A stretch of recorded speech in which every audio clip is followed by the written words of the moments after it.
The White Sox finally snapped a 14-game losing streak at Kauffman Stadium. But now comes the hard part, building momentum.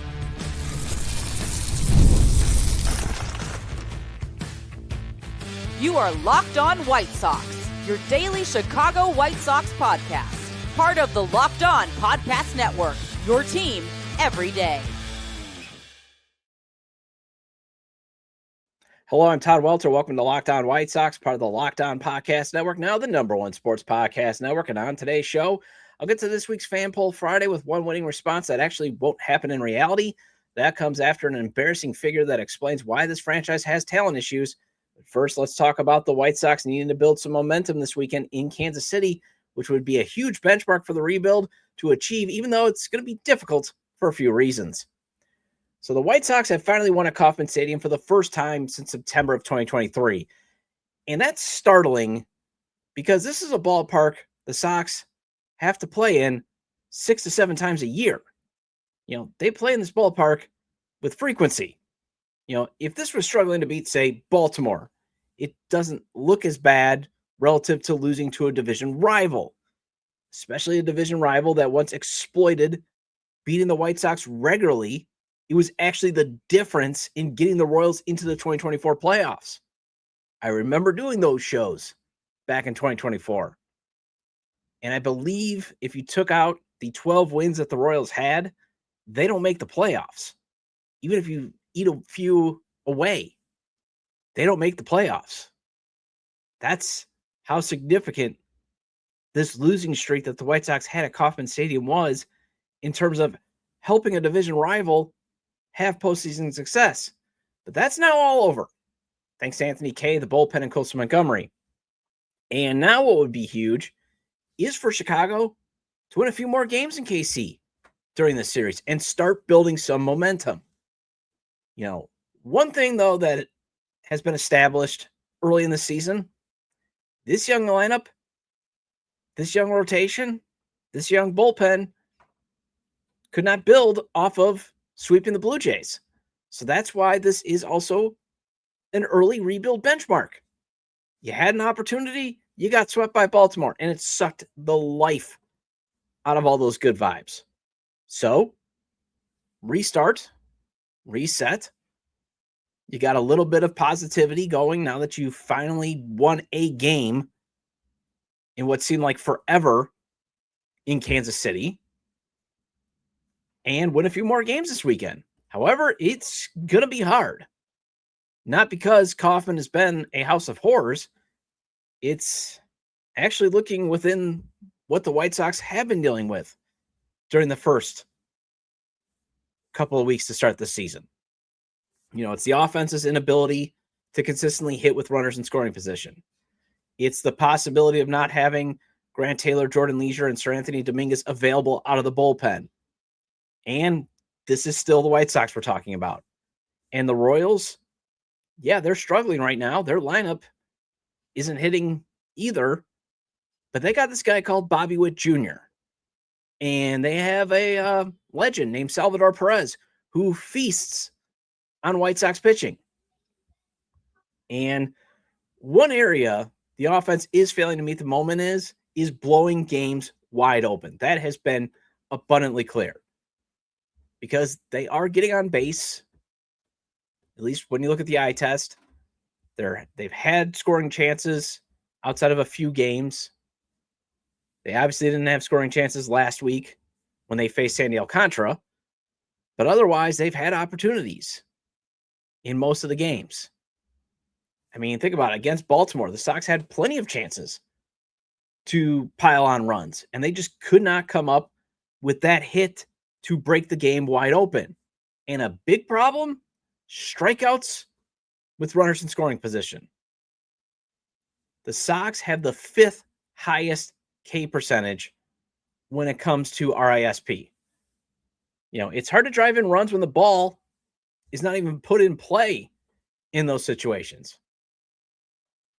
The BABIP is okay, which is kind of weird because, again, they have such a high strikeout percentage, but just completely whiffing and not even having an opportunity for an error, having the ball go through a guy's legs. the potential positive outcomes that you can have when the ball gets put in play. And if the game remains tight, the bullpen just doesn't have the depth to keep the White Sox ahead or a game tight. I mean, you saw it last night. What they need is what happened on Thursday. That is exactly what they need for the bullpen to be the most effective. They got to have their starter at least go 5 2/3, even 6 innings. And then you can unleash Taylor and Leisure, who's on the upswing. When he's on the upswing, when Leisure, he's very volatile. And that's the whole thing with Leisure. What you want to hope is the good stretches last a lot longer than the getting shelled stretches. And it looks like we are now on an uptick stretch because he's been pitching much better since he gave up. He had 2 games where he gave up runs. The one game where he gave up 3 runs, a huge home run. But you got to have him on the uptick. And then Dominguez. And maybe you have Sean Newcomb that could thrive in high leverage. He was very good, the Athletics, in that last year. But they kind of need him in the mix in that Mike, filling in while they're out without Mike Vassell. So the White Sox are going to need Davis Martin and Eric Fetty and probably Duncan Davit to eat up at least 5 2/3 or 6 innings while giving up the minimum amount of runs. Now, Martin's been pitching very effective, and he has been able to get through some innings. Fetty, they had to spot him an opener, though, on one. But they cannot have situations where they have short starts. I only trust Jordan Hicks now. I just don't trust him. And they're down Chris Murphy. They brought back Brandon Eisert, but Brandon Eisert is low leverage guy. He's definitely a guy that you don't want to have to rely on later in the game. Because again, if Venable's going to be using the highest the best arms are in the highest leverage situations, you don't want to be left with Brandon Eisert because we saw how that worked out last season. It's just one of those things too, where even if you get 7, because again, in a 4-game series, the one thing that can be kind of hard in a 4-game series is your best high leverage guys maybe only available in 3 of those 4 games. So that's another reason why you need the White Sox to break the game wide open. You need this offense to explode on the Royals. And that's kind of hard because the Royals, they got good pitching. And let's not forget, Witt Jr., he feasts on Sox pitching. I give Anthony Kay a huge amount of credit for only giving up a double. Usually Witt Jr. is 2 for 4, 3 for 5, 3 for 4, 4 for 4 against the White Sox, and just causing absolute chaos on them, on the base paths. So it's going to be a challenge, but it would be a huge, massive early sign of things actually going in the right direction after the rough start. If this team can build momentum by taking, say, 3 of 4 or sweep, especially in a stadium that haunts them. But man, it is going to be a challenge. Well, one reason the Sox have had a talent problem isn't just because of the owner being cheap. It's also the inability to draft and develop well over the past 20 years, as I'll discuss a head-shaking number when it comes to the team's past drafts and getting them to the big leagues coming up next.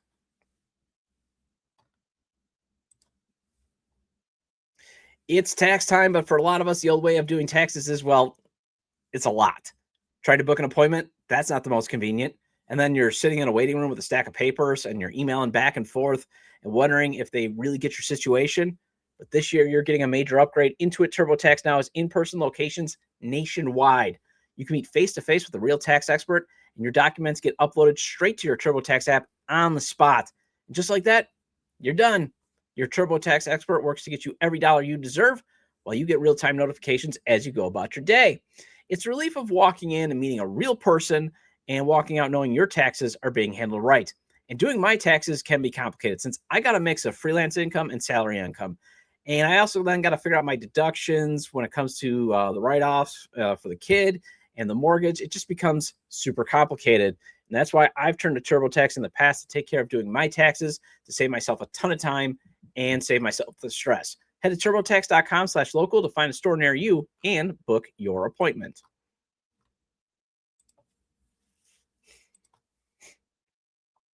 Thank you for making Locked On White Sox your first listen of the day, and thank you for making Locked On the #1 sports podcast network. And baseball is finally back, and to celebrate, I'm giving you a full month of the Everydayer Club for free. Go to lockedonwhitesox.supercast.com and use code FINALLY, and you'll unlock every episode ad-free and get access to our private listener group chat. Tap the link in the show notes and use code FINALLY to claim your free month. Welcome back to Locked On White Sox. I'm your host, Todd Welter, and this is now my third season podcasting here. I've been covering the team well before that, and I've also covered Major League Baseball for outlets such as the Associated Press. And this figure that I'm about to share speaks to how bad this team has been at drafting and developing players, pretty much going on a generation almost. And that's a huge reason why this team is in its current sorry state. It's also a reason why the team has then had to trade away the few premium players they actually have drafted and developed or acquired in other trades, because this organization can't identify and develop enough big league talent. Although this figure also goes back 20 years, so it also speaks to how at one point when Kenny Williams was the GM and the franchise was always in go for it under him, they kept trading away young players to get veteran help. And that veteran help usually did not work out. Talking, Jeff Samardzija. You'd be trading for like Todd Frazier. Those things just never worked. And it just sometimes would have been better to just hold on to some of the youngsters they traded away, like Marcus Semien. Probably would have been good to keep him. But, another way to monitor this front office being led by Chris Getz is getting more players to the majors that the team drafts and then being effective. And even then, that's really then more of a referendum on Paul Janisch and Brian Bannister and Ryan Fuller and Mike Shirley, because amateur scouting director Mike Shirley, he's making most of the picks. I mean, most teams, the general manager, like where Chris Getz is going to be involved in, Chris Getz is going to probably be involved in the first and like the second pick.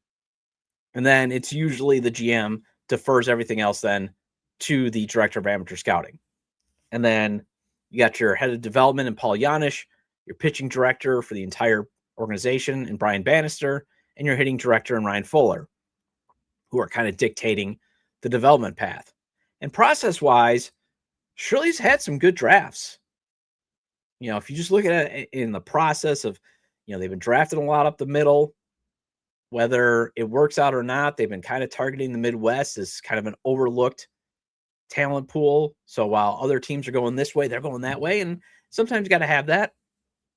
They've been loading up on pitchers. They've kind of got an idea of, the 3/4 arm angles or, taller pitchers for the extension. So they kind of have that. So they've been, and they've been drafting lots of shortstops and acquiring lots of shortstops and you should be drafting up the middle. You should be drafting catchers and shortstops and outfielders and pitchers. And the only time you should deviate is for third baseman who can rake. And then in the later rounds that they've shown, they usually will draft pitching unless there's a college hitter available that has a very good, hit grade in terms of power or contact. And they have tried to steal a couple now first round, potential higher round picks had they gone to college. They've done that with George Wolcott. They've done that in last year's draft too. So the process is good. But once Shirley drafts him, it's out of his hands. It's on to Janisch and Bannister and Fuller. But this is just showing, though, that they got to be able to develop better. Because Codified tweeted this out a couple days ago at Codified Baseball, draft picks from the last 20 years to make the big leagues. And they shouted out Baseball Savant that kind of tracked it. And if you're watching on YouTube, I've got the tweet up. And if you're just listening on where you can get your podcast in terms of Apple or Spotify, the White Sox are dead last with 97 players. First place, your division rival, the Cleveland Guardians, 145 players that have been drafted and made it to the big leagues. And I wonder why the Guardians have been able to be competitive pretty much during that time period, especially on a shoestring budget. It's because they're drafting players and developing them. And the other reason why you want to have that success, you get players in their peak performance years. And that's when you want players from ages 22 to 29. And if they can really overachieve and they're 20 or 21, that's even better, because that's when you're in your peak performance years. And then 30 to 32, and then sometimes to 34. Father time can be okay, but that's what you want to do. And just seeing that, it's like, oh, that is just a harsh stat to see. Although the White Sox 4 most talented pitchers in the organization were drafted by the team. And Noah Schultz, I feel like I say their names every day.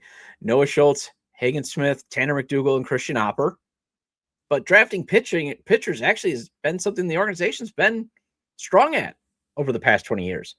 It's the position players that don't work out so well for the club. And then they got to trade that pitching to get those position player prospects to prop up that side of the baseball, to prop up the lineup prospects. And that's why the past 2 drafts and this draft must see the position players that they draft work out. And I'm not just talking about Rock Chowalski actually becoming the superstar future Hall of Famer that we're all hoping he becomes. I'm talking about also, you got to hit it in round 2, round 3, round 4. And, they definitely need some outfielders that have high upside in the system. Because, again, they just got Braden Montgomery, who's at least close to the big leagues. And then otherwise, you're waiting on last year's second-round pick, Jaden Fauske. You're waiting on Wolcott, who hit a home run. Maybe, that's why Sam Antonacci had to be moved to left field. Now it's a path for him, but again, because you don't have, other than Montgomery, you don't have anybody else that's in the system right now that you could say they're ready to give you a contribution or close to being ready. Fauske, a lot of promise, really excited about him, but you're probably looking at the most aggressive timeline, 3 years, probably 4. So that's one of the reasons why you want to give yourself as many more opportunities as you can. But if this rebuild does go all the way through to actually yielding a competitive team that's contending, they also need to hit on these drafts, because you want players that rebuilding teams are going to want, because you will need additional talent to put your big league team over the top. I mean, the system cannot produce every single piece. It's just variance, as they say. So you're going to need to have prospects that you can trade, and even in season. Guys might have a regression or an injury. So you want to be able to have that prospect farm system, if you're competitive, to cover injuries with more immediate high-end talent. Or be able to roll the dice and say, hey, we're going to go get a Mason Miller who's available, because the Athletics are in perpetual rebuild, for example. You got to be able to have that farm system and those prospects that the A's would be like, yeah, we're always rebuilding, even though eventually they'll be moving to Vegas, that type of stuff. Well, it's Friday, so let's discuss the results that this week's polls had, and Fan Poll Friday coming up next. Workplace chaos, deadlines stacking up, inboxes are overflowing, and the one position you still have to fill is sitting open. When the pressure's on and you need the right hire, this is a job for Indeed Sponsored Jobs. Indeed Sponsored Jobs helps you reach the people who actually fit what you're looking for: skills, experience, location. So you're not just hoping the right candidate just stumbles across your post. And here's a stat that says it all. In the minute that I've been talking to you, companies like yours made 27 hires on Indeed, according to Indeed data worldwide. So if you're hiring, spend less time searching and more time interviewing candidates who check all your boxes with Indeed Sponsored Jobs. And I've had to do hiring in some of my past jobs. And what impressed me about Indeed was that I was able to get great candidates that HR recruiting and employment agencies just cannot provide. Spend less time searching and more time actually interviewing candidates who check all your boxes, cut the stress, save yourself some time, and get more results. When you need the right person to cut through the chaos, this is a job for Indeed sponsored jobs. And listeners of this show will get a $75 sponsored job credit to help get your job the premium status it deserves at Indeed.com/podcast. Just go to Indeed.com/podcast right now and support our show by saying you heard about Indeed on this podcast. Indeed.com/podcast. Terms and conditions apply. Need to hire? This is a job for Indeed sponsored jobs.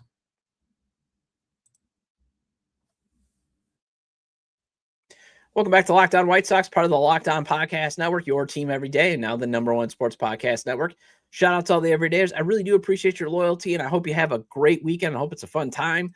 Baseball is finally back, and to celebrate, I'm giving you a full month of the Everydayer Club for free. Go to LockedOnWhiteSox.supercast.com and use code FINALLY. You'll unlock every episode ad-free. You're going to get access to our private listener group chat. Tap the link in the show notes and use code FINALLY to claim your free month. All right, so the polls wanted Tanner McDougal, but you're going to get Duncan Davit instead.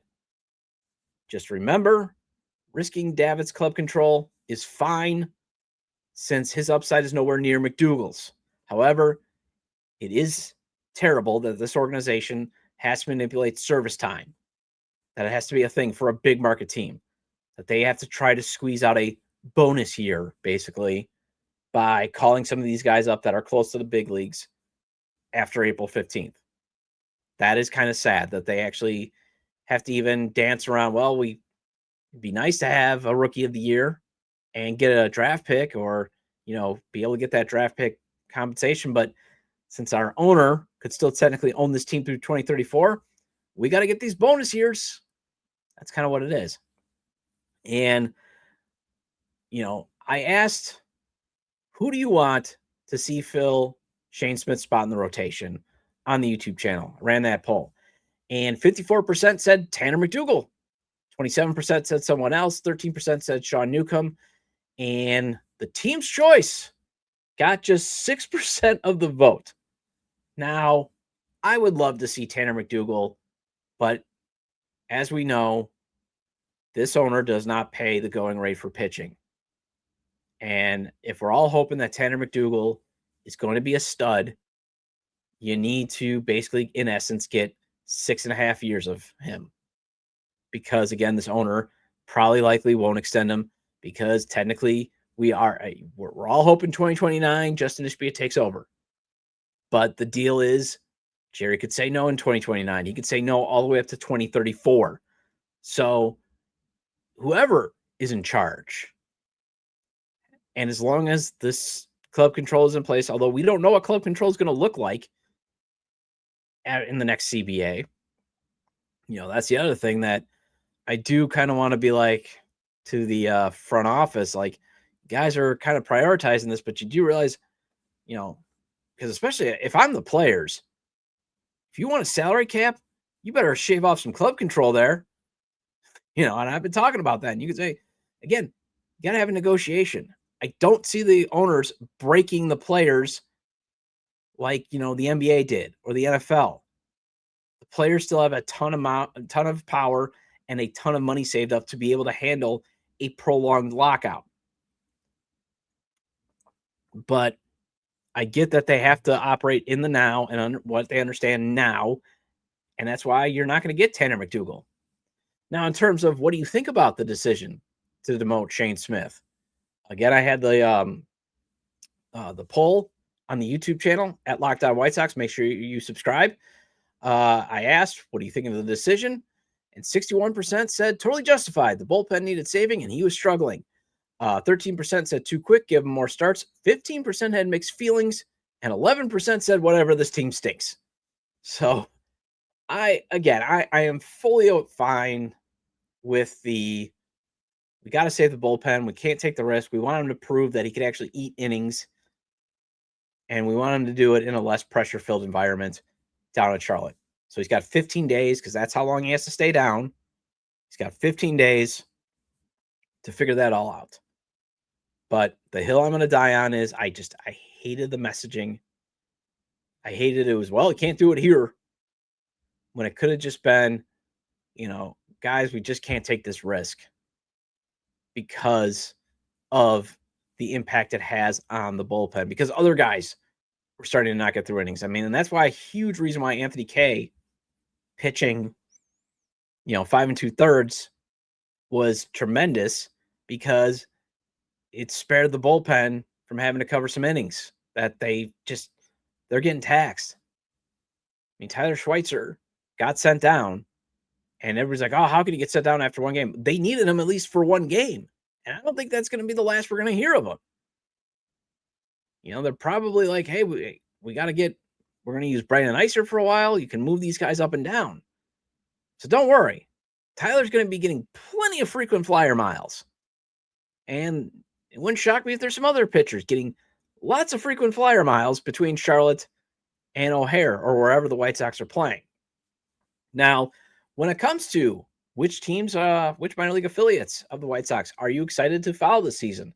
The majority is kind of like with me, as I talked about during this week. 83% voted AAA Charlotte, 10% AA Birmingham, 4% low A Kannapolis, 3% high A Winston-Salem, or the Winston-Salem Dash. And I actually am a little surprised that low A got that little bit of the vote. And maybe, again, that's just my bias, because like when I look at Birmingham, it's like, okay, you got Braden and you got Christian Opper that have the high-end talent. Although Christian Opper's got to work on his command. He's got some talented stuff. Don't get me wrong. I've seen him now pitch twice, at least on TV and more. And from even last year, I've watched him. But when I've really just studied him, he's got electric stuff. But man, it's all over the place. He has got to find some command. But when I look at AA, it's like, okay, you got some mostly depth guys there. I mean, that it's not like last year when they had, like Hagen Smith down there, and they had, or even 2 years ago when they had a lot of the best pitchers down there. It's a little bit different, in my opinion. That's just how I assess it. Now, AAA, obviously, that is where Sam Antonacci and William Bergoya Jr. are, in terms of position players that can help out and that have some excitement, even though they're contact guys. But again, this lineup always needs contact guys. Although, man, there was a scare. Bergoya got, he was running in the outfield, trying to catch a fly ball, collides with Antonacci, who's playing left. He's down. They actually had to drive him off on a cart. I was thinking, oh my gosh, is that a knee injury?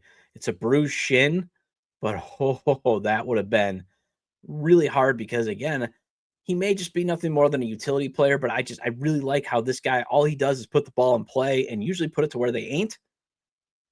I think he could be a vital contact bat that the White Sox need in terms of the balance, just like Antonacci. But also, you want to watch Charlotte because of Noah Schultz and McDougal and, even Doug Nikhazy. Can he bounce back? I mean, I think they're going with like an 8-man rotation. They've got so many guys in the rotation. It's actually kind of interesting to watch. And then I asked, should the White Sox extend Munetaka Murakame's contract now? 68% said yes, lock him up now. He's a superstar in the making. 28% said wait until he proves he can adjust to MLB pitching. And 4% said don't extend, focus resources elsewhere. And again, I there were those that were like mocking, like, well, we're doing this now. He hasn't proven anything. Remember, the topic I had was he's got to clear one more hurdle. And now it looks like baseball has come for him. If you just look at his average, 195. Hasn't hit a home run in a few days. He's still got a great eye, and he can take a timely walk. But he has had some, I think he's starting to realize, okay, they're pitching me a little bit different. They're not just trying to bust me inside. So baseball has come for him. Now he needs to make the adjustment to the adjustment. Well, that wraps up this edition of Locked On White Sox. I'll be back on Monday with the weekly Minor League Monday report. Make sure you subscribe to the YouTube channel at Locked On White Sox, or wherever you get your audio podcasts, as this show is available on places such as Apple or Spotify. You can email me with questions or comments to lockedonwhitesox@gmail.com. You can also follow the show on Twitter at Locked On Sox. You can follow me at Todd J. Dub. Also, the show has a TikTok page at Locked On Sox. And if you never miss an episode, the Everyday Club is built for you. Get Locked On White Sox ad-free, plus members-only Discord access, and so much more. Head to LockedOnWhiteSox.supercast.com to join the club. And if you've already signed up, tell your friends to join. For those of you on video, we send you the first ever 24/7 National Locked On Podcast Network YouTube channel. On audio, for your second listen, go check out Locked On MLB. Have a great day, have a great weekend, and I'll talk to you later.